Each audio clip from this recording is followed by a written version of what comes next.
ada kewajiban kalau teman-teman yang asli sana itu ada kewajiban dia harus 7.000 langkah per hari. Jadi itu nanti menjadi syaratan kelulusan. Kalau misalnya dia selama satu masa kuliah ini nggak mencapai itu, dia nggak bisa lulus. Di sana itu banyak makanan halal. Dan kayak kampusku itu menyediakan makanan halal. Problemnya pendidikan kita hari ini itu kan semakin hari semakin mahal. Assalamualaikum warahmatullahi wabarakatuh. Pemirsa Suara NU, bagaimana kabarnya hari ini? Mudah-mudahan semuanya dalam keadaan sehat walafiat. Jangan lupa sarapan, makan siang, makan malam, dan tentunya saksikan terus Suara NU ya. Karena Suara NU banyak sekali menyajikan konten-konten yang menginspirasi dan memberikan banyak edukasi. Hari ini bersama saya sudah hadir anak muda, ganteng, pinter, dan banyak menginspirasi anak-anak muda yang lain, terutama warga NU. Sudah hadir bersama saya Bung Ahmad David. Wih. Gimana? Berat banget inspirasi warga NU. Ya harus begitu. Iya. Bung ya. Jadi saya perkenalkan dulu nih, Bung Ahmad David ini merupakan mahasiswa pasca sarjana di Cina. Nama kampusnya itu apa, Bung? Anhui University. Anhui Kalau University. bahasa Mandirinya Anhui Taswe. Nah, beliau sudah berjalan berapa tahun, Bung? Sudah 2 tahun sebenarnya, Iya. tapi kalau di Cina kayaknya baru 8 bulanan. Karena kan Oke. waktu aku masuk itu kan pandemi, Pak. Jadi selama 1 tahun itu jadi kan kalau programku itu ada 4 tahun ya. Tahun pertama itu adalah bahasa Mandarin, terus kemudian tahun kedua, 3, 4 itu baru yang profesional kelas atau Cuanyeke itu kan. Nah, karena waktu itu pandemi, jadi akhirnya yang setahun ini kita belajarnya online dan ya selama 1 tahun belajar Mandarin, terus kemudian baru yang dibuka itu baru berangkat ke sana sih. Oke, Bung David. Kabar sehat? Sehat. Semangat. Semangat. Jadi mungkin bisa diceritakan gimana ini ceritanya bisa mendapatkan beasiswa ke Cina? Yang jelas berkah NU. Yang jelas Iya, berkah NU. Karena Iya. waktu kayaknya mulai sejak tahun 2019 kan saya di lantai 5 dulu, waktu itu adalah di kantor RMI PBNU, ikut bantu-bantu di sana. Terus kebetulan waktu itu kan memang program CGS ini kan dibagi 2, Pak. Pertama itu adalah CGS jalur diplomasi, itu biasanya disebut CGS A. Terus ada juga CGS B yang dibuka untuk umum, yang siapapun bisa akses di situ. Nah, waktu itu sampai sekarang sih sebenarnya PBNU itu punya kerjasama dengan kedutaan Tiongkok. kedutaan Tiongkok di Indonesia. Ini selalu dikasih slot begitu, jadi nanti kader-kader muda NU yang pengen belajar ke Cina difasilitasi begitu. Nah, kebetulan waktu itu kan waktu di RMI itu dapat informasi itulah kira-kira, dan mohon izin untuk berangkat dan direstui sama waktu itu ketuanya Gus Rozin. Terus dapat rekomendasi dari PBNU dan dimasukin berkas, didaftarin. Jadi ya udah kita nunggu aja, nggak ada tes, nggak ada apa. Terus saya itu 2 kali sih. 2 kali daftar. 2 kali daftar. 2 kali daftar. Yang pertama karena itu kuota ya, dan banyak banget yang daftar dan nggak lolos yang pertama. Terus yang kedua ini kuotanya sedikit tapi justru malah lolos. Jadi ya akhirnya akhirnya keterima ya.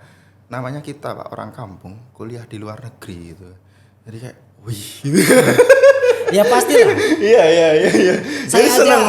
Saya aja masih berharap bisa kuliah di luar negeri kan. Ya itu suatu Kadang-kadang kebanggaan. ada muncul usil, bukan sombong sih, usil Iya, sama iya. teman-teman. Saya yang berhasil melaksanakan anjuran Nabi. Karena hadisnya utlubul ilma walau bisin. Ya kan? Carilah ilmu walaupun ke negeri Cina. Sahih itu, Mas. Iya. Wah, jadi berapa waktu itu yang mendaftar ikut di program beasiswa Cina ini? Kemudian berapa yang kepilih? Yang pertama itu kayaknya ada sekitar 30-an itu yang keterima waktu itu, kayaknya cuma 15, setengahnya sih ya. Nah, yang kedua itu karena waktu itu sudah pandemi, Pak. Jadi ada kayaknya 15-an atau pokoknya di 15 atau 20 ya, 15 atau 20 yang daftar. Karena kalau di PBNU kan tetap lewat LPTNU itu Betul, ada betul. seleksi kan. Maksudnya ada seleksi dan juga ya karena memang representasi NU kan ada seleksi terus kemudian ada ini kan kayak kalau di kantor PBNU dari lembaga kan ada rekomendasi lembaga lagi. Nah, tapi kalau misalnya yang di luar Jakarta begitu kan di daerah yang mau daftar kan ada rekomendasi dari kantor dari PCNO gitu kan. Jadi masuk ke sini nah itu juga diseleksi kan sama LPTNO. Nah, kebetulan karena yang prode saya kedua yang daftar itu memang pandemi waktu itu dan informasinya sangat singkat sekali jadi nggak banyak yang daftar juga gitu karena pandemi juga. Akhirnya ya jumlahnya kuotanya lebih sedikit daripada yang saya daftar pertama. Sebenarnya itu bukan yang pertama karena sebelumnya juga ada senior saya yang waktu itu kayak angkatan Mas Kaula Fahmi dan teman-teman itu kan udah dia sebelum pandemi kan jadi udah merasakan ke sana karena pandemi pulang gitu kan. Nah, sementara kita yang daftar waktu pandemi itu ya sama sekali belum pernah ke sana dan belum pernah ke sana disuruh cuti gitu kan. Akhirnya kan jadi dibuat kayak menunggu gitu. Bayangkan kalau kita misalnya seneng terus disuruh menunggu gitu kan ada gemes-gemesnya gitu. Iya. Oke, Mas David, berarti Mas David ini full mendapatkan boleh dong. Terima kasih Mas Oke. Rahan. Minum dulu. Ini beliau sudah banyak ngobrol sebelumnya jadi harus ngopi dulu. Mas David, berarti Mas David ini, Bung David, saya sebenarnya mau Bung David. Mas David terlalu tradisionalis banget. Berarti Bung kita, David. Karena kita sebenarnya di luar yang lain pernah punya cita-cita revolusi lah ya kira. Berarti Bung David ini full mendapatkan beasiswa dari Tiongkok. Full. Full ya termasuk makan, jajan. Iya, jadi kalau CGS kalau beasiswaku itu kan ada beberapa tipe dan sebenarnya banyak sekali beasiswa di Cina itu ternyata dan aku baru tahu ketika ke sana ya. Jadi di Cina itu ada beberapa sumber beasiswa lah kita katakan begitu. Kalau yang dari pemerintah pusat biasanya ada kayak CGS terus ada aku lupa lagi namanya ada beberapa jenis. Terus kayak misalnya kayak Confucius Institute dia juga ngasih beasiswa yang itu dia tidak dia belajar bahasa sama budaya. Bukan kuliah yang secara umum ya. Terus kemudian selain itu pemerintah provinsi itu juga ada slot beasiswa. Jadi kayak provinsi kayak pemerintah provinsi itu juga punya anggaran untuk beasiswa untuk mahasiswa asing. Terus kemudian kampus juga punya. Nah, ternyata aku baru tahu di Anhui itu banyak juga orang Indonesia kan, teman-teman Indonesia sekitar kayaknya 40-an dan itu semuanya sebagian besar lah ya. Ada yang mandiri, ada yang sebagian besar beasiswa dan mereka dapat beasiswa kampus. Dapat beasiswa kampus. Dapat beasiswa kampus mereka itu. Cara ngaksesnya gimana tuh? Jadi kampus itu biasanya bisa diakses sendiri, bisa juga lewat agen. Jadi teman-teman itu biasanya kan mereka lewat agen kan, dicarikan beasiswa begitu, terus akhirnya daftarlah di situ gitu, didaftarin beasiswanya gitu. Dan rata-rata kalau beasiswa kampus itu kalau di kampusku itu dia free sekolah, terus kemudian dapat 1.000 renminbi per bulan. Tapi susunnya asramanya itu bayar sendiri. Nah, kalau beasiswa provinsi jumlahnya lebih besar lagi. Itu 2.000-an kalau nggak salah. 2.000-an pendidikannya gratis, asramanya bayar dapat 2.000. Nah, kalau yang dari pemerintah pusat kayak aku yang tapi itu kan nanti tapi ada kalau S3 lebih besar lagi ya. Nah, kalau aku S2 begitu itu dapat sekolahnya gratis. Asrama gratis terus dapat 3.000 renminbi per bulan. 3.000 itu kalau dirupiahkan ya bukan sekitar begitulah. Sekitar nggak usah disebut biar rahasia. Iya biar dibahas. Karena kan beasiswa kan bukan cuma soal nilai itu kan. Iya bukan soal nilai itu sih sebenarnya tapi ya soal semangat belajar. Oke. Berarti berapa tahun nanti yang akan ditempuh? Saya waktunya itu 4 tahun Mas. Oh, Jadi, S2 itu 4 tahun di sana. bukan S2. Waktu Waktu jangka waktu beasiswanya itu 4 tahun. 4 tahun. Jadi sebenarnya kan bisa diselesaikan 3 tahun. Hmm. Ya kan. Tapi kalau orang desa kayak saya kan eman-eman sekali gitu. Mumpung ada kesempatan. Iya. Dan memang menyenangkan sih di sana. Tapi pendidikannya itu bahasa ya. Jadi 1 tahun bahasa, terus kemudian 2 tahun itu ke sekolah. kelas majornya, sekolahnya, jurusannya.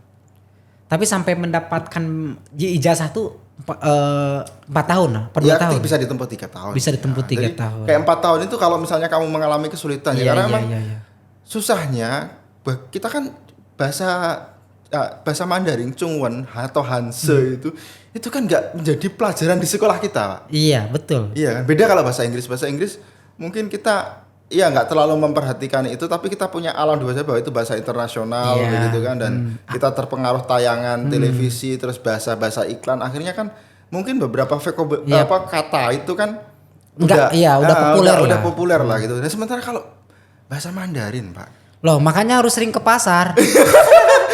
pasar mana? Pasar tradisional. Enggak, ke pasar beli emas. Itu kan banyak orang saudara kita yang pintar bahasa Mandarin. Iya. Ya, berarti ya 4 tahun ya di sana beasiswa. Menarik ya, menurut saya menarik ya. Bisa berada di negara orang. Menarik dan kita bisa mengenal banyak budaya orang tentunya ya. Banyak budaya, terus kalau misalnya kita ini lebih kayak jadi beda gitu ya. Beda itu dari misalnya soal infrastruktur ya, infrastruktur pendidikan maupun sarana publik ya. Jadi di sana itu kayak ini kalau kita infrastruktur ya, memang tertata rapi, terus kemudian sangat aman karena CCTV juga ada di mana-mana begitu kan, sangat bersih. Kalau di kotaku bersih ya kan, tapi kata teman-temanku juga begitu. Jadi kayak fasilitas umum memang sangat diperhatikan kan sama pemerintah Cina, kayak terus kayak kesehatan kayak gitu juga ya. Kalau di pendidikan itu memang sangat bagus, Mas. Jadi pendidikan itu tidak hanya kalau kita mungkin kalau kampus dulu S1 gitu mungkin ya kuliah ya belajar jurusan kita gitu. Tapi di sana itu sampai diatur soal kesehatan. Kesehatan itu kayak makan sama olahraga. Jadi ternyata teman-teman itu ada kewajiban, kalau teman-teman yang asli sana itu ada kewajiban dia harus 7.000 langkah per hari. Jadi itu nanti menjadi syaratan kelulusan. Kalau misalnya dia selama satu masa kuliah ini nggak mencapai itu, dia nggak bisa lulus. Wah, jadi begitu ya? Iya, harus olahraga, saking pentingnya menganggap kesehatan. Olahraga. Karena ya kesadaran itu kan dibentuk itu kayak misalnya terbentuk oleh aturan, terbentuk oleh infrastruktur secara tidak ada. Misalnya karena infrastrukturnya bagus, tanpa itu pun, kalau itu kan memang untuk mahasiswa gitu. Tapi selain di luar mahasiswa, aku melihat juga misalnya masyarakat pada umumnya memang menyukai kayak jalan, olahraga begitu. Dan memang kan kalau di sana satu transportasi publik juga bagus ya, bus, terus kemudian kereta bawah tanah, terus kemudian ada nyewa sepeda gitu kan, full lah. Jadi kayaknya orang, dan listrik kan, jadi sudah mengurangi emisi emisi karbon itu dengan mengurangi kendaraan bermotor kan. Jadi kendaraan juga listrik semua dan kayak akses trotoar begitu. Jadi kita nyaman-nyaman aja jalan itu. Nah, itu untuk olahraga ya. Nah, sementara itu kalau kita di kampus itu kalau di sini kan kita kuliah itu ngekos gitu kan. Di sana semua kampus asrama. Itu dimulai dari sekolah SMP, SMA, universitas, kampus itu punya asrama. Mahasiswa wajib tinggal di asrama. Dan di asrama itu disediakan di beberapa kampus, tapi kampusku kebetulan nggak ada. Kayak misalnya di FV juga di STC itu kayak kalau fasilitas olahraga itu ada gym juga ya, kolam renang begitu, dan itu semuanya free. Jadi orang bayar itu, kalau orang sana ya bayar itu ya cuma bayar asrama sama bayar pendidikan. Fasilitas yang lain udah masuk. Bisa bebas akses badminton, terus lapangan bola. Nah, mereka tinggal di asrama terus kantin. Jadi memang kantin ini yang pertama murah, itu dibandingkan dengan makan di luar. Terus yang kedua sehat. Jadi kayak Murah dan sehat. murah dan sehat. Itu yang Iya. harus Itu yang kayaknya membuat mahasiswa tertarik ya. iya, murah dan sehat. Jadi kayak sayurnya macam-macam ya, sayur lauk begitu dan Nasi ada di sana nasi. ada Pak. Ada ya. Nasi. Tapi ikan asin jengkol nggak ada dong. Karena jengkol nggak ada. Oke, berarti kampus Bung David ya, Mas lagi. Kampus Bung David ini termasuk kampus pemerintah ya? Iya ya, negeri. Ya. Dan termasuk kampus populer terbaik nggak? Masuk kali ya? Pasti ya? Kalau di Anhui itu peringkat 2 kalau nggak salah. Peringkat di 2 Anhui, ya? Di Hubei-nya, di provinsi Hubei. Karena kan banyak sekali kampus. Kalau di tingkat nasional kurang tahu Pak. Karena waktu itu penting kuliah di Cina aja, kampusnya mana itu aku dulu asal input juga. Iya. Oke, berarti dengan negara mana saja di sana, Bung David? Banyak. Jadi ternyata ya dari teman-teman dari misalnya kayak Madagaskar, terus kayak teman-teman dari Afrika Selatan, Amerika Latin kayak Chile, terus Ekuador, terus Kolombia begitu kan.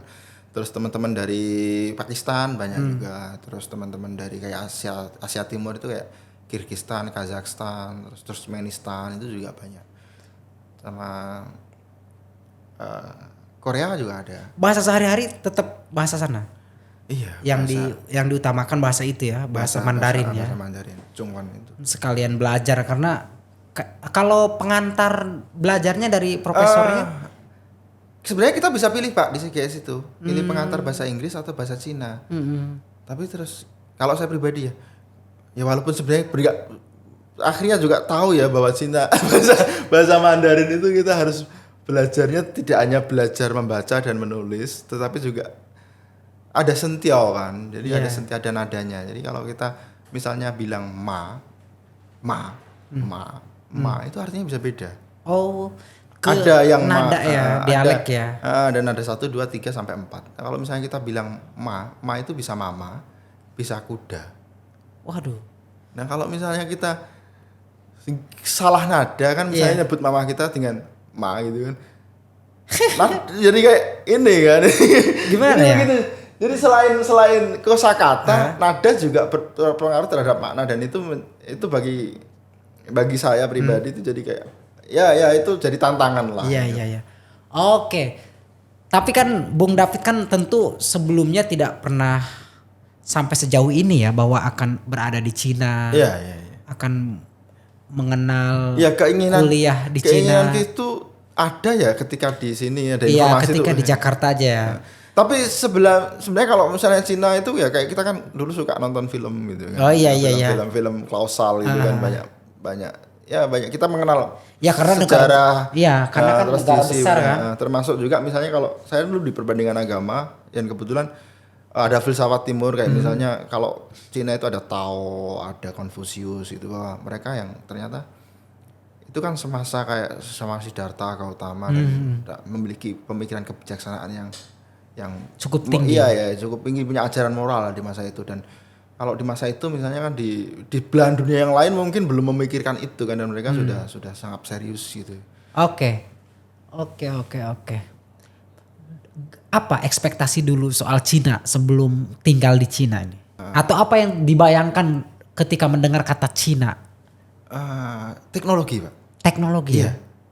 Jadi itu canggih yang sangat pengen saya tahu ya, bener-bener kayak kan berita ya bahwa Cina adalah negara yang dikdaya. Ya dikdaya, terus sebentar lagi menjadi nomor 1 di dunia. Itu kan sesuatu yang kita terima dari berita, dari diskusi-diskusi kan, dan kemudian ya terus tantang lah pengen bener nggak sih begitu, dan memang itu bener gitu kan. Bener ya. Karena orang itu dibuat nyaman sekali. Misalnya soal transaksi saja Pak, itu di sana sudah sangat cashless. Sudah cashless ya. Jadi mulai toko kelontong yang kecil sampai mall itu sudah jadi kayak dia ada uang cash, tapi itu cuma untuk nanti kalau orang bayar pakai uang cash gitu. Jadi kayak cuma kedua lah masa untuk ini. Jadi semuanya sudah alternatif doang kalau yang cash itu ya. Jadi orang tinggal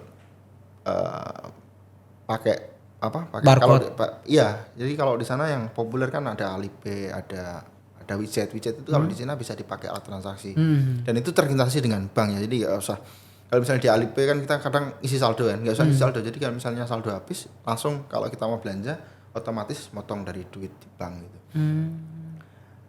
Ya, terus kayak platform yang lain kalau di sini kan TikTok, kalau di sini namanya Douyin itu juga bisa untuk jadi alat belanja itu kan, jadi kalau kayak sama kayak di sini kayak jadi apa bisa belanja juga kan. Iya medsos tapi jadi alat belanja. Terus kayak jadi kayak medsos rasa alat pembayaran rasa medsos. Sekarang misalnya kayak Alipay ini juga ada platform medsosnya gitu, kita juga bisa update, bisa baca berita dari sana begitu.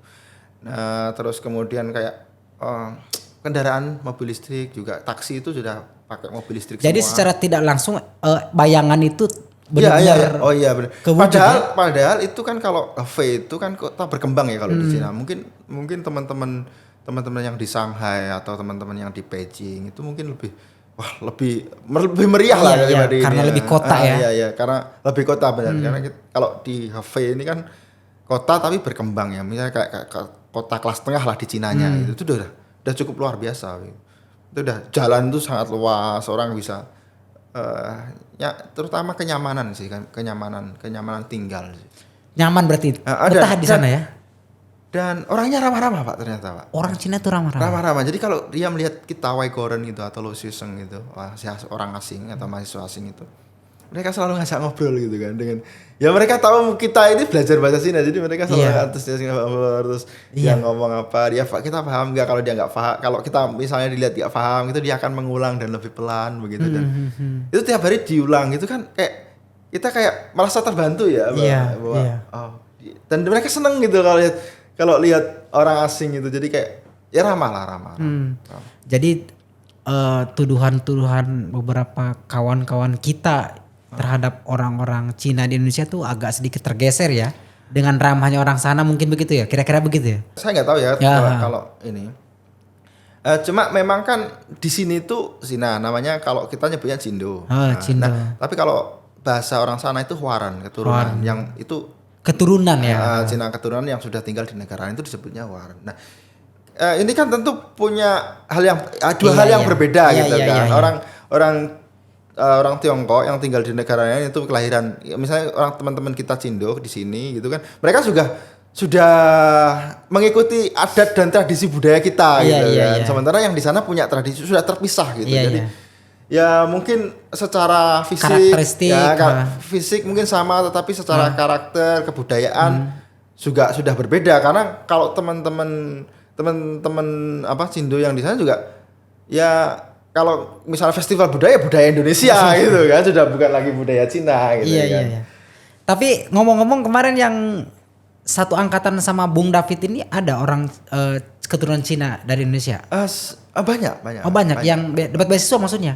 Iya, mereka yang rata-rata itu tadi yang dari beasiswa kampus. Oh, beasiswa kampus itu ya. Wah, luar biasa. Jurusan psikologi ya, Bung David. Tar dulu, sorry. Dan gimana? Dan Pak Rahwan pasti kaget, di sana itu banyak makanan halal. Banyak makanan halal. Iya. Jadi kalau di Jogja pernah dengar warmindo, burju. Iya. Ya hampir sama kayak gitu. Di semua tempat itu ada namanya lanco lamian. Terus kalau nggak gitu ada dua jenis restoran gitu. Yang satu lanco lamian. Itu ada di mana-mana. Dan orang Muslim itu banyak sekali di sana itu. Orang di kampus Bung David ini orang Muslimnya banyak. Dan kayak kampusku itu menyediakan makanan halal. Jadi setiap kampus itu yang menerima mahasiswa asing itu sama pemerintah itu ini apa kayak disuruh dianjurkan. Karena kan banyak selain dari banyak teman-teman saya dari Aljazair, dari Maroko ya, mereka dari negara Muslim, terus dari Pakistan kan banyak banget kan. Jadi kan itu difasilitasi gitu. Jadi setiap kampus itu ada makanan halal. Jadi teman-teman nggak perlu khawatir lah soal itu gitu kan. Nggak kesulitan nyari. Dan memang ini ya kayak halal itu bukan hanya sekedar ini ayam, tapi ini halal itu. Jadi memang karena memang diolah oleh Muslim dengan cara Muslim gitu kan. Berarti selama di sana Bung David tidak merasakan kesulitan dalam hal ibadah, makanan, enggak sulit ya. Ya karena memang Ya artinya karena memang bukan negara muslim, jadi butuh effort begitu. Tapi bukan berarti tidak ada gitu Iya. kan. Masjid ada. Kalau misalnya sholat Jumat kita pergi ke masjid. Terus kemudian kalau makanan halal ya kita tinggal makan ke lanco, atau kalau kita bosan kita bisa masak sendiri. Tapi kan. kayaknya sekarang hampir beberapa negara memang sudah sangat ini ya, sudah sangat mendukung terhadap suku agama ya. Jadi kayaknya Iya. Kalau di Cina itu kan memang negara komunis. Jadi urusan beragama itu kan diserahkan kepada Iya, setiap iya. warga negara Iya. begitu, dan kebutuhan itu difasilitasi, kayak misalnya masjid ya difasilitasi kayak gitu. iya menarik. Gereja ya difasilitasi begitu. Iya. Oke, berarti Bung David ini ngambil jurusan apa di sana? Ambil jurusan sosiologi, Pak. Sosiologi. Psikologi apa sosiologi? Sosiologi. Sosiologi. Jangan tanya katanya tertarik ke etik, kenapa ngambil Iya. sosiologi? Saya tertarik dengan isu pembangunan Cina ya, bahwa teknologinya maju. Tetapi kenapa ngambil sosiologi? Karena S1 saya perbandingan agama. Iya, S1 perbandingan agama. S2 sosiologi. Yang paling menurut tuh yang paling logis sosiologi lah ini Mas. Iya, Karena iya. masih bukan bukan yang sen ya kan, masih ilmu-ilmu yang kita baca masih bisa nyambung lah, bukan kita ngomong reaksi kimia, bukan begitu. Iya, gitu iya. kan. Karena dasarnya Ada berapa kawan sosiologi itu? maksudnya Sekelasnya. sekelas ada banyak Pak, tapi kan sama lah kayak kita gitu kan, kita input mata pelajaran kadang ada yang Oh iya, kelasnya iya. ada yang 50, Iya. ada yang 20. Saya ada juga kelasku itu cuma Tergantung 3 mata orang. kuliah ya? Tergantung mata kuliah dan tergantung teman-teman yang ngambil kan. Tergantung mereka ngambil dan ngambilnya di musim yang pas atau enggak. Kalau di musim berbuah ya banyak temennya. Kalau ngambilnya pas di musim baru tanam misalnya ya jarang kan stoknya. Jadi temannya ya. Tapi kalau menurutku lagi ini menyenangkannya mereka teman-teman kelasku itu perhatian. Jadi mereka kan tahu karena aku. Jadi aku ini belajar bahasa Mandarin tapi online, diajar dengan menggunakan bahasa Mandarin ya kan. Posisi di Indonesia. Jadi kayak ya karena aku juga waktu itu sambil bekerja ya. Ini pembenaran sebenarnya, tapi sebenarnya kalau kita ngomong belajar ya tanggung jawab. Karena memang ada yang Mbak Ana temanku itu memang dia belajar online dan mahir banget gitu kan.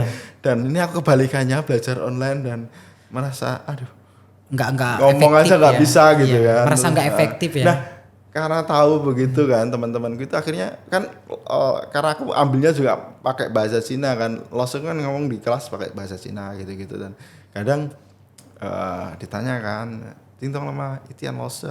Paham nggak gitu? Sedikit lose terus. Aku ngomong rugo wa ting putong wa yang flying yang bukan pakai translate lah gitu kan. Oh ya tuh. Nah, temanku karena paham begitu, itu kadang kalau ada informasi penting mereka ngechat, kasih informasinya ke WeChat. Karena kalau di WeChat kan enak bisa ditranslate kan. Jadi sudah pasti akurat gitu kan khawatir. Jadi kayak begitu, terus kadang kayak misalnya tugas gitu kan. Tugas itu diingetin gitu kan, kayak misalnya aku nggak paham apa, tanya apa, mereka akan menjelaskan itu. Jadi peduli ya teman di mata kuliah yang sama tuh peduli dengan informasi penting ya. Itu orang kawannya orang mana itu? Yang kebetulan aku itu kalau di kelasku itu yang tak ambil kemarin itu cuma aku yang mahasiswa asing. Jadi yang mahasiswa asing, yang lainnya orang pribumi itu. Warga negara sana. Wah, menarik. Jadi nanti gelarnya apa kalau ngambil sosiologi? Aduh, nggak tahu, lupa. Apa ya? Tapi di sana itu ada 2 ijazah ya. Kemarin tempat pengalaman teman-teman yang sudah lulus itu ada yang pakai bahasa Mandarin sama bahasa Inggris. Tapi cuma gelar belum kepikiran, Pak. Makanya belum cari informasi gelarku apa. Yang penting itu kayaknya jangan-jangan SPD, Pak.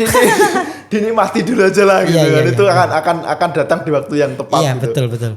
Kalau tugas akhir berarti sama ya dengan mahasiswa di sini ya? Sama. Soal skripsi tesis begitu ya. Di sana apa namanya? Lungwon namanya. Lungen. Terus ada juga Sio Lungwon. Tugas apa kayak ya itu makalah Sio gitu itu ya? kan kecil kan. Jadi kayak kalau Lungwon itu ya sama skripsi itu ada. Kalau Sio Lungwon itu kayak makalah gitu. Nah, itu nanti kan di akhir. Tapi kalau S2 itu di kampusku S1 itu ada ujian, S2 itu nggak ada ujian. Jadi kalau kita selesai begitu tugasnya buat makalah Siolungun tadi. Oke. Saya rasa informasi itu cukup memberikan banyak pembelajaran ke kita bahwa Cina yang kita bayangkan pada kenyataannya memang ya bagus. Nabi kita itu memang sangat visioner, Pak. Nabi kita Nabi Muhammad SAW. Nabi Muhammad SAW. Jadi sudah mengetahui ya bahwa kalau pengen belajar tentang mungkin teknologi, kesehatan, terus mungkin soal ekonomi dan lain sebagainya ya hari ini Cina menjadi salah satu yang terbaik ya walaupun mungkin negara lain juga negara dikdaya betul pasti. Mungkin punya spesifikasi dan ya kalau menurutku ya Cina di bidang teknologi terus kemudian terutama mengelola masyarakat. Bayangkan Cina itu negara dengan jumlah penduduk terbanyak di dunia. Terbanyak di dunia betul. Dan bisa serapi itu dan sedisiplin dan tertib gitu Pak. Teman-teman yang aku jadi kayak ya karena di sana ketemunya ini ya karena Cina ini ketemu sesama muslim misalnya dari Sudan itu seneng banget Pak. Dan mereka itu kalau ke masjid baca Yasin itu ada temanku kan yang yang bacaannya itu bagus banget dan enak gitu. Jadi seneng gitu aja kalau dengar tuh enak. Dengarnya itu enak. Oke, Bung David. Pertanyaan selanjutnya, apakah dengan belajarnya Bung David ke Cina cukup mempengaruhi cara berpikir Bung David sebelum dan setelahnya? Ada gak arah ke sana? Mungkin kalau merubah belum, tetapi memantapkan satu hal iya. Memantapkan satu hal itu gimana tuh maksudnya? Ya kesuksesan itu dibangun dari kerja keras itu ketika saya melihat di Cina Pak. Jadi mereka sangat tertib dan tekun sekali belajar. Jadi teman-teman Cina itu mereka tinggal di asrama belajar tiap hari. Terus hampir setiap hari belajar. Mereka itu benar-benar libur itu hanya di hari Minggu dan mereka sangat memanfaatkan itu dengan baik. Di hari Minggu keluar jalan-jalan, tapi di luar itu tidak akan keluar kemana-mana. Mereka tuh disiplin ya? Disiplin banget. Dan dari itu kan kita, berarti memang ya kesuksesan itu dibangun dari kerja keras kan. Bukan sesuatu yang tidur terus kemudian kita sukses. Kecuali kita ini anak orang berada. Ya, kecuali kita ini punya stok warisan yang banyak. Ya. Jadi kata orang-orang dulu, orang Cina itu kan tidak malas. Berarti benar itu ya? Iya, ya. Yang disaksikan sama Bung David sekarang tuh begitu. Iya. Tidak malas, tekun begitu ya. Mereka tekun, pekerja keras. Dari kultur pendidikannya sih ya. Lihatnya kan memang mereka itu belajar ya sangat serius gitu dibandingkan saya lah gitu kan. Kalau kita ini kan masih ada ngopi-ngopinya. Iya, betul. Kan? Terutama kalau Mas Rahman ingat kalau dulu di kampus itu kan pasti pulang kampus ngopi dulu lah kita gitu. Kita justru banyak ngopinya, Pak. Banyak ngopinya daripada di kelasnya. Iya. Terlalu santai banget. Jadi di Cina itu memang benar-benar dipengaruhi oleh pendidikannya. Iya. Soal cara kultur pendidikan. Ya, kultur dan pendidikan ya. Itu budaya atau pendidikan, Pak? Maksudnya di kultur di pendidikannya, budaya belajarnya lah kalau kita budaya belajarnya gitu. Itu kan dari budaya belajarnya aja kita tahu bahwa ya mereka bisa seperti itu karena orang-orangnya serius belajar gitu. Etos kerjanya. Etos belajarnya. Etos belajar, etos kerja Etos belajarnya bagus. Jadi tentu Bung David sekarang udah mulai ini ya. Apa namanya? ke bawah suasana. Mulai rajin. Ini kayaknya saya juga harus ke sana Pak biar rajin, Pak. Kalau kita kan di sini maaf ya, misalnya masih ada orang yang bangun siang ya sekedar leha-leha. Padahal masih banyak waktu yang harus dia isi dengan hal yang produktif ya. Kalau di sana tuh kelihatannya enggak terlalu ya. Ya sangat tertib sekali, bangun pagi. Tertib. Kan di sana mulai kuliahnya jam 8 ya. Mungkin bangunnya jam 6, jam 5 terus mereka siap-siap mandi gitu, mungkin belajar. Nah, habis itu nanti malam tidur jam 8 jam 9. Ya seperti itu. Jadi kayak kehidupan kampus itu ya kehidupan belajar dan perpustakaan itu sangat ramai sekali. Perpustakaan itu ramai? Ramai sekali. Yang benar Pak? Ya benar, perpustakaan sangat ramai sekali. Aku sampai malu kan. Sekarang udah banyak yang online Pak. Losok itu bilang, David sudah tahu perpustakaan? Sudah Lose, gimana? Besar sekali. Sudah ke sana? Belum. Terus, kenapa gak ke sana? Ya, aku masih bisa ngeles kan karena emang masih belajar bahasa kan belum bisa ini. Tapi ya pernah sih main-main doang, memang melihat gitu ya, melihat orang-orang sana belajar terus memang rame Pak. Jadi tempat rame itu kalau di kampusku itu satu perpustakaan, kemudian kedua lapangan bola karena banyak orang olahraga. Terus kalau kantin kan memang kalau jam makan kan rame Iya, gitu. iya. Itu perpustakaan sama tempat olahraga. Itu ramai Pak. Rame Pak. Warung kopi jangan barang Saya tuh begitu, Pak. masih membayangkan nih Pak, kok kayaknya seru banget di sana ya. Iya, seru banget. Makanya ya mungkin juga tradisi apa kayak misalnya kebiasaan giat belajar itu juga dipengaruhi oleh infrastruktur ya, infrastruktur Iya. pendidikan terutamanya. Karena memang ada pepatah Cina itu mengatakan sekolah yang baik akan melahirkan siswa yang baik. Begitu. Jadi bahkan di beberapa sekolah yang baik akan melahirkan pelajar yang baik gitu kan. Nah, ya itu memang benar-benar direalisasikan gitu kan. Jadi kayak misalnya fasilitas pendidikan kayak fasilitas belajar apa ya, kalau sekarang kayak kita misalnya apa namanya tuh beda ya, misalnya presentasi itu udah kayak model digital gitu Pak kalau di kampus. Nah terus kemudian kayak di perpustakaan itu dibuat senyaman mungkin tempat duduknya, kayak tempat justru malah perpustakaannya itu kayak kafe-kafe di sini gitu, jadi tempat duduknya nyaman. Berarti kita daya bisa baca di sana tinggi Pak ya? Daya Tinggi. baca ke perpustakaannya. Tinggi, karena tingginya begini. Kayak waktu aku kuliah di sana ya. Jadi kalau losku itu selalu, jadi kita itu setiap pertemuan itu review buku. Dan itu satu kali pertemuan itu mereka itu bisa review 1 sampai 3 buku. Subhanallah. Satu pertemuan ya. Iya. Bayangkan kalau misalnya 8 ada berapa biasanya, ada berapa pertemuan ya gitu selama 1 semester Pak? Satu semester tuh saya berapa pertemuan? 24. Pak ya bayangkan sepanjang itu gitu. Berapa buku yang harus direview gitu kan? Iya. Kamu tanya dong, Pak David nge-review enggak? Bapak nge-review. Aja harusnya nge-review dong. Nanti ditembak Bapak kalau enggak. Review. Cuma kan pasti. masih pakai gini Pak, jadi aku nggak bisa banyak. Tapi alhamdulillahnya karena lo aku paham ya bahasa aku masih menyesuaikan, jadi akhirnya dia ya memberikan apresiasi itu bahwa saya sudah bekerja keras gitu dalam batas kemampuan saya. Kan beda kalau misalnya kita kalau bahasa wajar Indonesia. Bener Pak. Namanya orang Indonesia. Iya. Tiba-tiba datang ke Cina. Dan saya terharunya mereka ya memahami itu gitu. Jadi akhirnya standarnya tidak disamakan dengan mahasiswa sana yang karena mereka kan bahasa Mandarin gitu kan banyak. Jadi kalau mereka 3 buku mungkin saya sedapatnya gitu kan. Dan poinnya apa, biasanya begitu aja sih tanyanya. Menarik Pak ya di sana ya. Saya jadi pengen ke sana. Gimana kalau bawa saya ke sana? Bisa Pak? Bisa. Kayaknya bulan November kayaknya mulai pembukaan ya? Pembukaan. Nanti kan itu berkas-berkasnya dia tulis November itu kan nanti kayak misalnya Februari apa ya? Februari udah mulai daftar ulang, udah mulai diterima atau belum. Terus nanti kayaknya sekitar bulan Maret itu, kalau dulu seharusnya sudah bisa berangkat itu bulan Maret ya, mulai semester pertama itu. Kalau yang normal ya, tidak situasi pandemi kayak kemarin itu begitu siklusnya. Jadi dimulai dari bulan November kita apply terus. Saya mendengarkan penjelasan Bung David ini kayak kontras Pak sama kondisi pendidikan kita ya. Kayak mungkin di kita memang butuh kitanya lebih ke kitanya sih. Aku kagetnya begini Pak, mereka infrastruktur pendidikan bagus. Pendidikan bagus, tetapi pendidikannya murah. Infrastruktur pendidikan bagus tapi murah. Nah, itu Pak yang orang mau kan begitu sebenarnya. Dengan perbandingan ukuran ya fasilitas kampus kita gitu ya dengan mereka gitu itu kan, apalagi itu kampusku itu kampus ini ya di kota berkembang ya, dan di kota besar tentu lebih fasilitasnya lebih oke, dan itu menurutku itu ya bagus gitu ya, bagus itu ya bagus daripada di sini. Sebenarnya mau bilang begitu cuma gak enak. Ya nggak usah nggak enak. Dan lebih mahal di sini.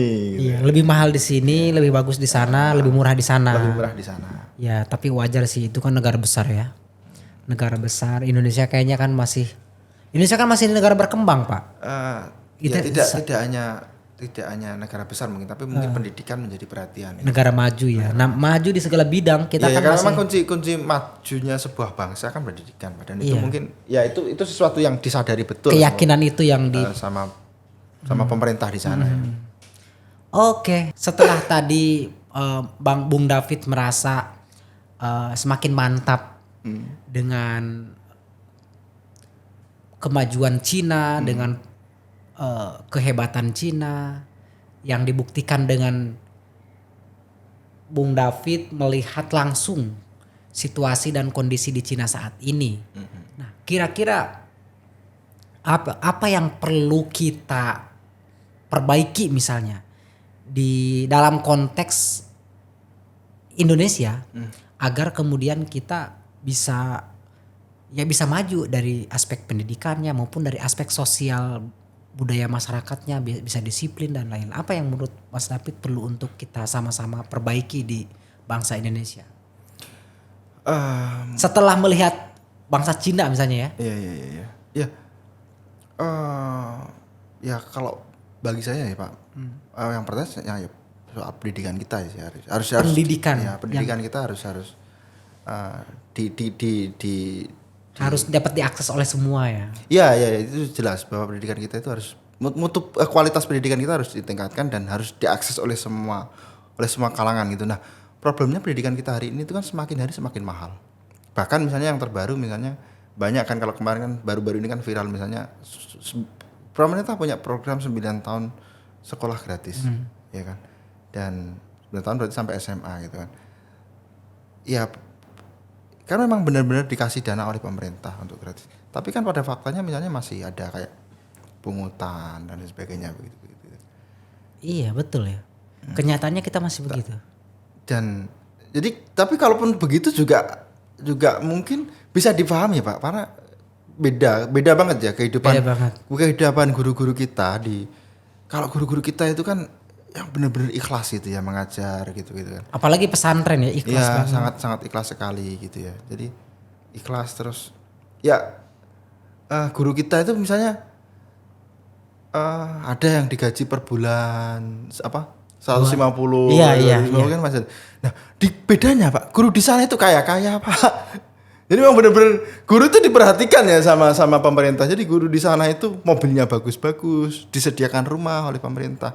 Ya tapi memang ini harus realistis juga. Memang bentuk pemerintahnya berbeda. Kalau di sana kan ya pemerintah komunis begitu kan. Jadi tidak ada kepemilikan tanah dibangun terus kemudian warga meninggal di situ. Jadi kayak memang kayak kehidupan bersama gitu ya. Karena dan mungkin juga kenapa infrastrukturnya bagus, pembangunan enak kan karena mungkin kayak model pembebasan lahan tidak serumit di Indonesia begitu kan. Jadi akhirnya menata masyarakat juga lebih enak begitu. Lebih mudah, memajukannya juga lebih mudah ya. Kalau kita mungkin complicated sekali ya mulai dari kondisi negara sendiri misalnya soal kemampuan finansial kan juga penting ya. Kita nggak bisa terus kemudian pendidikan guru harus sejahtera kayak di sini kan nggak bisa begitu karena anggaran pendidikannya juga mungkin tidak sebesar di sana gitu kan. Iya kan? Iya. Kalau kita misalnya harus untuk ya gaji guru sekian gitu, minimal UMR begitu kan. Ya kita tidak bisa begitu karena memang anggaran negara kita yang 20 atau 30 itu. Iya. Itu jumlahnya tidak sama, mungkin tidak seperti di sana. Mungkin di sana juga sama sih 20%, tetapi jumlahnya lebih besar begitu kan sehingga kemudian bisa mensejahterakan begitu ya. Kalau di sini mungkin beda ya karena memang ya anggaran kita mungkin tidak sebesar negara-negara lain betul. kan. Kayaknya memang jumlahnya perlu ditingkatkan dari APBN berapa persen ya untuk pendidikan itu. Karena mungkin bukan jumlah bukan persentasenya ditingkatkan. Apa tuh? Tapi ya jumlah duitnya diperbanyak gitu. Ya kita harus bekerja keras agar punya banyak duit. Ketika kita banyak duit, kita gunakan itu kan sama alokasi 20%. Itu kan persentase. Oh iya sih. Bisa 20% itu bisa 1.000, bisa 1 juta, bisa 1 miliar, bisa 1 triliun kan. Dari akumulasi apa yang kita punya gitu. Nah berarti kalau misalnya mau meningkatkan dana pendidikan ya mungkin tidak harus 30 atau 50%. Mungkin 20% sebenarnya proporsional karena memang kita butuh anggaran yang lain, anggaran pertahanan, anggaran ketahanan pangan dan sebagainya butuh kan, pembangunan infrastruktur juga butuh. Kalau misalnya ada pendidikan semua ya timpang gitu kan. Akhirnya yang lain juga tidak berkembang. Sementara kalau yang lain juga berkembang juga jadi bisa menghambat. Contohnya infrastruktur. Kita gejot nih misalnya sekolah harus bagus. Tapi ternyata jalan ke sekolahnya nggak bagus Pak. Ini kan juga sesuatu yang tidak proporsional kan. Iya betul. Jadi memang ya kita harus bekerja keras biar punya banyak duit ya. Kita sebagai negara gitu ya misalnya kan, agar bisa kemudian membahagiakan warga negara. Oke, Bung David berarti sekarang itu ada di semester genap. Sudah selesai. Sudah selesai. Sekarang mau ke semester ganjil. Nah, di semester genap kemarin itu ada berapa mata kuliah yang dipelajari? Kemarin saya ambil 7 mata kuliah. 7 mata kuliah. Tapi ini aku senangnya kampusku ya. Aku nggak tahu, sangat jatuh cinta sama kampusku ini. Semoga mereka dengar juga. Tapi nggak mungkin juga ya, karena nggak bisa lihat YouTube. Ya tinggal kita share aja. Nggak bisa lihat, nggak paham juga bahasa kita. Kecuali ada translate Mandarinnya di bawah. Jatuh cinta sama kampus itu karena gini Pak, itu kan program 4 tahun. 1 tahun bahasa. Kami itu di mahasiswa luar di Anhui University itu bisa mengikuti kelas bahasa selama di sana. Jadi akhirnya aku ambil 7 major cuanya ke itu, aku yang pagi ikut kelas bahasa. Jadi aku pagi Senin sampai Jumat itu kelas pagi dari jam 8 sampai jam 12 itu kelas bahasa, terus nanti istirahat makan siang, terus habis itu kelas major. Ada yang siang, ada yang malam. Apa yang paling disukai, mata kuliah apa yang paling disukai? Mungkin yang berkesan ya, jadi yang disukai sih sebenarnya. Ada itu sosiologi digital Pak. Sosiologi digital, apa yang mungkin bisa ditangkap dari pelajaran sosiologi digital tadi? Ya kalau yang saya tangkap ya bagaimana kita memahami masyarakat di era seperti saat ini, era digital, bagaimana kemudian cermin masyarakat itu bisa kita lihat dengan mudah melalui media sosial. Jadi kan juga misalnya bagaimana media sosial itu membuat perilaku baru di dalam kehidupan bermasyarakat begitu. Itu sih. Jadi kayak ya menurutku yang sangat dekat lah dengan kita sebenarnya. Kalau misalnya kayak sosiologi klasik gitu kan kita belajarnya kayak belajar orang-orang di abad pertengahan. Tapi itu penting karena untuk memahami sesuatu itu perlu melihat sejarah gitu ya. Perlu kilas balik. Perlu genealogi lah kalau kita bilangnya. Ya. Jadi tapi tentu di semester depan nggak bakal belajar lagi ya, udah selesai itu ya. Udah selesai kayaknya. Nilai udah keluar belum? Belum. Nanti tak share ke dirimu. Kita pengen tahu bagus kan nilainya. Tapi ya wajar lah, orang Indonesia datang ke sana nilainya biasa tuh pasti kamu ya. gak yakin dengan kapasitas saya? Pasti bagus lah. Kamu dia bilang wajar lah. Kayak gak yakin nilai gue akan bagus itu. Bukan Pak. Kayak sudah menghibur dulu itu. Kita tuh menyadari bahwa orang Indonesia tuh kesusahan belajar Mandarin. Gitu makanya saya bilang wajar. Ya bisa jadi itu yang berpikir begitu loh. Wajar lah dia gak bisa dikasih nilai bagus aja gitu. Biar semangat belajarnya. Bisa begitu deh ya? Ya bisa jadi begitu. Jadi yang berpikir wajar itu gak cuma kamu loh Seko. Jadi di sana dosen tuh namanya Lose. Rata-rata dosen memang rata-rata alumni sana juga, Mas. Bung. Alumni bukan alumni luar negeri. Alumni luar negeri. Negeri semua ya. Aku kemarin dari 7 mata kuliah yang tak ambil, itu 2 itu dari alumni Amerika semua. Mereka kan jadi Cina waktu era apa nama aku lupa namanya. Era kalau di Rusia kan Glasnost dan Perestroika itu lah era keterbukaan dan reformasi. Itu kan mereka juga memperhatikan pendidikan kan, banyak anak-anak mudanya yang waktu itu dikuliahkan ke Amerika begitu kan. Jadi ya yang sekarang itu ya buah yang dari mereka tanam gitu kan. Di Indonesia dulu juga era Orde Lama kan juga sempat begitu ya. Banyak anak-anak muda dikuliahkan ke Rusia, ke Belanda, ke Jerman begitu kan. Sekarang itu hasilnya. Iya. Orang-orang pintar itu mengabdi di negaranya, menjadi negaranya. seorang pengajar dan mentransformasikan ilmu pengetahuan. Wah, bagus sekali. Bung David, tidak kita sadari ternyata kita sudah sangat panjang ngobrol ini. Tapi yang mau saya bilang bahwa Bung David adalah aset NU yang bisa meneruskan para iya betul, para tokoh NU di bidang pendidikan, di bidang pengajaran dan mudah-mudahan ilmunya bermanfaat. Ya harus bermanfaat. Sebaik-baik manusia adalah yang memberi manfaat bagi orang lain. Itu yang penting. Oke, Bung David, tapi di akhir perbincangan ini saya mau minta Bung David ini untuk mungkin lebih kepada bukan tips ya, tapi ya sharing aja. Sharing kepada warga NU gimana agar kemudian kita bisa terus semangat belajar dan paling penting belajarnya juga tidak hanya di Indonesia tapi di tempat-tempat yang memang ya bisa menjadi perbandingan buat kita, misalnya di Cina, di Amerika yang secara pendidikan sudah maju. Mungkin silakan bisa disampaikan. Eh, ini Kayak ajakan Iya, Pak. dulu Pak, kalau kita suka nonton TV itu bayangan kita kuliah di luar negeri itu milik orang-orang kaya kan. Iya. Menonton drama film kan begitu. Jadi, orang-orang konglomerat punya banyak duit agar anaknya pintar disekolahkan ke luar negeri begitu kan. Tapi kan ternyata dunia itu tidak sama seperti di film gitu kan. Bahwa kita yang anaknya petani di kampung itu ya bisa sebenarnya untuk kuliah di luar negeri gitu ya. Dan ini belajar dari pengalaman pribadi saya, terutama di Cina ya tadi.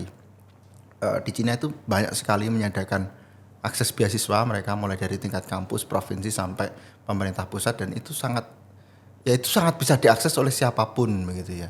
Kalau misalnya karena saya ini jalur CGS yang diplomasi, teman-teman kan misalnya yang B atau kayak model apply ke kampus itu kan juga bisa karena ya mereka ternyata ada beberapa, alhamdulillah juga ada beberapa teman-teman kita yang misalnya tidak harus dari kampus ternama kok, tidak harus dari SMA ternama kok.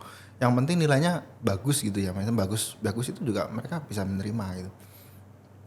Jadi ya siapapun, ya maksud kalau sekarang sih menurut belajar dari pengalaman pribadi sebenarnya bukan kuliah ke luar negeri ya bukan seperti yang bukan selamanya seperti yang kita bayangkan di FTV bahwa itu diakses oleh masyarakat kelas atas begitu, tapi juga yang kita yang kalau misalnya punya kemauan, punya jalan ya punya kemauan ya jalannya ada gitu, tinggal dicari aja sih sebenarnya. Informasinya kalau sekarang kan enak banget Pak, di website, terus kemudian di media sosial kan banyak juga ya, dan itu cukup membantu sih sebenarnya. Jadi itu mudah gitu, mudah diakses gitu. Daripada mungkin dulu era sebelum media belum berkembang sebaik ini ya. Orang harus telepon, harus nyari siapa gitu. Kan kita sebenarnya nggak harus, misalnya cari informasi beasiswa nggak harus ketemu David sekarang itu. Misalnya, Mas kamu gimana? Nggak perlu kayak gitu sebenarnya. Ya search saja gitu kan. Atau misalnya kalau lihat David ini di Cina, dia ini kan lewat jalur apa ya, tinggal dicari aja, terus kemudian ini nggak harus langsung ketemu orang gitu kan, kita sebenarnya bisa mandiri, dan kayaknya banyak sih teman-teman di sana yang informasinya udah terbuka ya, udah sangat terbuka. Oke. Berarti kalau misalkan normal itu Pak, mandiri itu kalau boleh share itu sekitar berapa Pak ya biaya di kampus Bapak ini? 3.000 RMB selama 1 semester. Berarti berapa juta? 6 juta. 6 juta ya. 6 juta per semester. Macam-macam ya. Kayaknya ada yang gitu. 1.500. Itu kan yang S2 ya? Iya, kalau S1 kayaknya entah 1.500 atau 2.000 ya. Murah Pak ya? Murah, Pak. Kan di sini juga segitu ya. Di sini kalau UKT kan sudah. Iya, enggak, maksudnya yang S2 saya aja kan sekitar segituan Pak. 6 juta itu. 6 juta. 6 juta, 5 juta. Ya cukup murah Pak. Murah Pak. Iya. Sangat murah. Biaya pendidikan kualitasnya bagus. Dengan uang segitu, maksudnya uang segitu dengan fasilitas ya, dengan fasilitas yang mereka berikan itu ya menurut itu murah. Oke. Tapi kayaknya itu S2 ya, mungkin 1.500 lebih murah pasti ya, pasti lebih murah. Nanti kita sambil ngobrol soal yang lain ya kalau soal itu. Oke, terakhir Bung David silahkan sebagai closing statement karena sudah hadir di sini, maka terakhir closing statement mungkin ada yang mau disampaikan kepada warga NU, kepada masyarakat terkait dengan apa yang sudah Anda saat ini raih, dan sebagai WNI yang ada di Cina nih gimana nih perasaannya, kemudian gimana pesannya dan lain-lain yang mungkin bisa diuraikan. Ya mungkin secara khusus soal pendidikan ya. Kalau kita itu kan bicara pendidikan, ya kalau kita warga NU itu kan selalu terngiang-ngiang bahwa yang pertama belajarlah dari lahir sampai meninggal sampai ya. Utlubul ilmi minal mahdi ilal hadi. Iya. Itu kan. Terus kemudian ya utul ilmi walau bisin. Ya. Itu dua hal itu artinya kan sebenarnya secara singkat itu bahwa ya belajar itu sepanjang waktu ya kan. Belajar itu ya bisa sejauh mungkin, tak terbatas oleh luas gitu ya. Dengan kalau misalnya walau bisin ya mungkin dengan pendidikan terbaik begitu, yang sebenarnya juga tidak harus di Cina begitu. Ya dari situ ya bahwa belajar itu penting gitu. Belajar itu penting, dan ya bahwa harus kita akui bahwa kemajuan sebuah bangsa itu sangat dipengaruhi oleh pendidikan Pendidikan ya. yang baik, pendidikan yang bagus. Ya, Oke.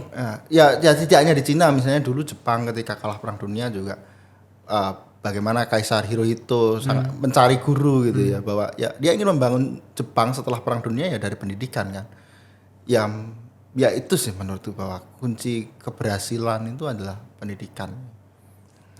Oke, terima kasih Bung David sudah hadir dan membersamai kita di podcast NU. Sama-sama. Nanti kalau datang lagi ke Indonesia, kita undang lagi, kita tagih perkembangan mata kuliah sosiologi digitalnya. Mungkin informasi-informasi yang belum akurat nanti lebih diakuratkan lagi. Siap. Pemirsa podcast NU, demikian perbincangan kami dengan Bung David, anak muda NU yang saat ini belajar di Cina. Kita doakan bersama mudah-mudahan beliau sehat-sehat. Amin. Dan yang paling penting meraih ilmu sebanyak-banyaknya biar dibagi kepada kita semua yang ada di Indonesia. Dan tentunya jangan lupa saksikan terus podcast NU hanya di Suara NU karena kita menyajikan konten-konten yang menginspirasi dan mengedukasi. Terima kasih. Wallahul muwaffiq ila aqwamit thoriq. Wassalamualaikum warahmatullahi wabarakatuh. Waalaikumsalam.